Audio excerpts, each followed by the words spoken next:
एक के बाद एक विपक्षी नेताओं पर ईडी की कार्रवाई के बाद बीजेपी सरकार पर सवाल खड़े होने लगे हैं। भाजपा के शासनकाल में ज्यादातर जांच पड़ताल की कार्रवाई प्रवर्तन निदेशालय यानी ईडी कर रहा है, जबकि इससे पहले होने वाले बड़े बड़े घोटालों की छानबीन या छापेमारी में हर जगह आपको सीबीआई ही नजर आती थी। तो ऐसा क्या हुआ कि मनमोहन सिंह के शासनकाल तक एक्टिव रहने वाली सीबीआई पिछले 4 सालों से बैकग्राउंड में चली गई है और उसकी जगह ईडी ने ले ली है? ये कहना गलत नहीं होगा।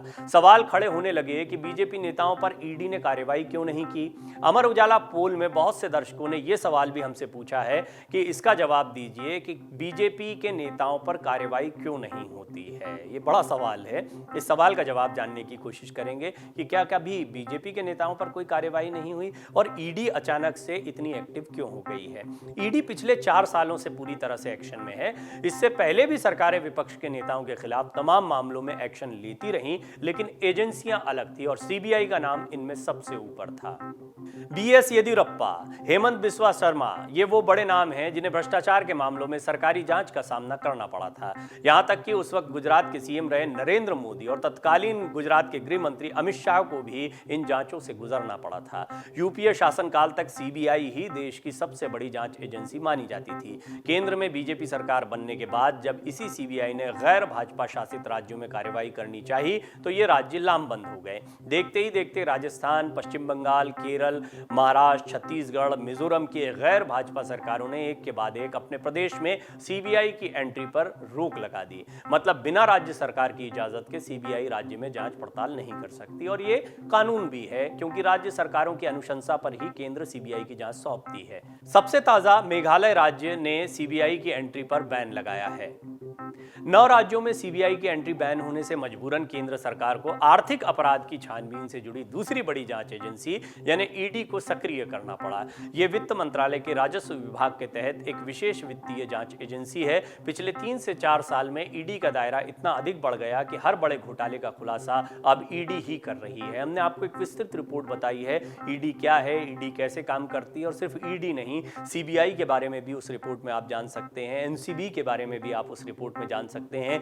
इन सरकारी एजेंसियों पर कई बार राजनीति के तहत एक्शन लेने के आरोप लगते रहे हैं या इनके जरिए राजनीति करने के आरोप लगते रहे हैं। बहरहाल सुप्रीम कोर्ट ने भी पीएमएलए के तहत, मनी लॉन्ड्रिंग एक्ट जो होता है उसके तहत ईडी की गिरफ्तारी, तलाशी और जब्ती से जुड़ी शक्तियों को कायम रखा है।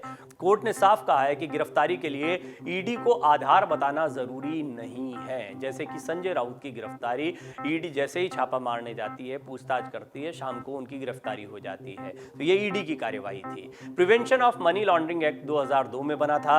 यह कानून 2005 में अमल में आया। पीएमएलए जो संशोधन अधिनियम है 2012 ने अपराधों की सूची का दायरा बढ़ाया। इनमें धन छुपाने, अधिग्रहण और धन के आपराधिक कामों में इस्तेमाल को शामिल किया गया। इस संशोधन की बदौलत ईडी को विशेषाधिकार मिले। वहीं मनी लॉन्ड्रिंग का मतलब पैसों की हेराफेरी है। यह अवैध तरीके से कमाई गई ब्लैक मनी को व्हाइट मनी में बदलने की तरकीब है। यह ज्यादातर मामले वित्तीय घोटाले के होते हैं। एक्ट की अनुसूची के भाग ए में शामिल prevention of corruption act ED को राजनीतिक घोटालों पर कार्रवाई का अधिकार देता है। सियासी मामलों में ईडी की कार्रवाई से हंगामा मचा हुआ है। राजनीतिक दल अपने जनाधार का फायदा उठाने की भरसक कोशिश करते हैं। इसके लिए दिग्गज नेता कार्यकर्ताओं, प्रवक्ताओं और अपनी मशीनरी के जरिए मीडिया में खुद को विक्टिम की तरह पेश करते हैं और सरकार पर दबाव बनाने की कोशिश करते हैं। जिस तरह से अभी आप कांग्रेस का प्रदर्शन देख रहे हैं या शिवसेना का प्रदर्शन आप महाराष्ट्र में देख रहे हैं। नेशनल हेराल्ड केस में सोनिया गांधी और राहुल गांधी से पूछताछ से लेकर पश्चिम बंगाल में ममता बनर्जी सरकार के मंत्री तक की गिरफ्तारी ईडी कर रही है। कांग्रेस, टीएमसी सहित तमाम विपक्षी दलों का आरोप है कि भाजपा सरकार राजनीतिक विरोधियों को निशाने पर लेने के लिए ईडी का दुरुपयोग कर रही है। ईडी के एक्शन से पहली बार 1 साल के भीतर 3 राज्यों में 4 प्रभावशाली मंत्रियों को जेल जाना पड़ा।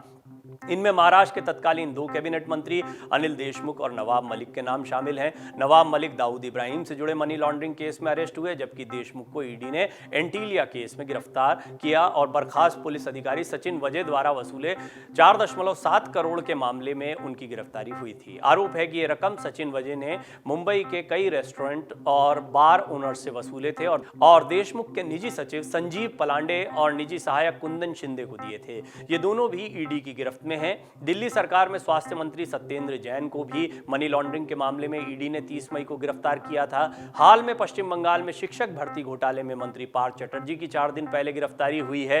ईडी के छापे में पार्थ की करीबी अर्पिता मुखर्जी के घर से 27 करोड़ रुपए से अधिक कैश और 5 किलो सोने के जेवरात जब्त किए गए। 1 नवंबर 2012 को बीजेपी नेता सुब्रमण्यम स्वामी ने नेशनल हेराल्ड मामले में केस दर्ज करवाया था। 1 अगस्त 2014 को ईडी ने जांच अपने हाथ में ली और केस दर्ज किया था। इस साल जून में राहुल गांधी से कई दिनों तक ईडी अधिकारियों ने घंटों पूछताछ की। इस पर कांग्रेसियों ने संसद से लेकर सड़क तक आंदोलन किया। पिछले दिनों कांग्रेस की अंतरिम अध्यक्ष सोनिया गांधी से भी ईडी ने पूछताछ की। इस पर भी कांग्रेस कार्यकर्ताओं ने एकजुट होकर आंदोलन किया। राजस्थान रीट यानी REET पेपर लीक मामले में सियासी घमासान चल रहा है। गहलोत सरकार ने बैकफुट पर आकर शिक्षक भर्ती परीक्षा को रद्द कर दिया था। भाजपा ने 400 करोड़ के घोटाले का आरोप लगाया था। अब कहा जा रहा है कि विधानसभा चुनाव से पहले ईडी के जरिए केंद्रीय एजेंसी का राज्य में दखल हो सकता है। सीबीआई 4 साल पहले तक देश के तमाम बड़े सियासी मामलों और घोटालों को टेकअप करती थी। इसके बाद ईडी की एंट्री होती है। उदाहरण के लिए चारा घोटाला, स्पेक्ट्रम घोटाला, कोयला घोटाला सहित तमाम बड़े चर्चित मामलों के अलावा मुलायम सिंह यादव, मायावती, मधु कोड़ा से जुड़े मामले भी इसमें आते हैं। राज्य सरकारों के पास ऐसा कोई कानून नहीं है जिससे वो ईडी के दखल को रोक सकें।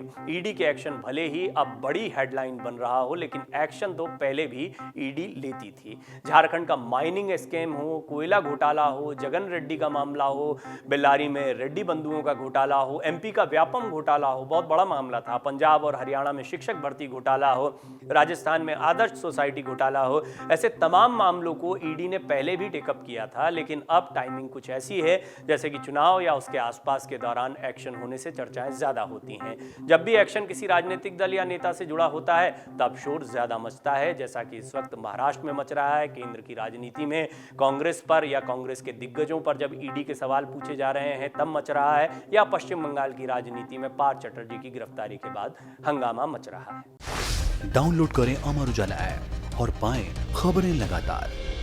अगर आप ये वीडियो YouTube पर देख रहे हैं तो हमारे चैनल को सब्सक्राइब करें और बेल आइकन को दबाना ना भूलें। अगर आप Facebook पर ये वीडियो देख रहे हैं तो हमारे पेज को लाइक करें।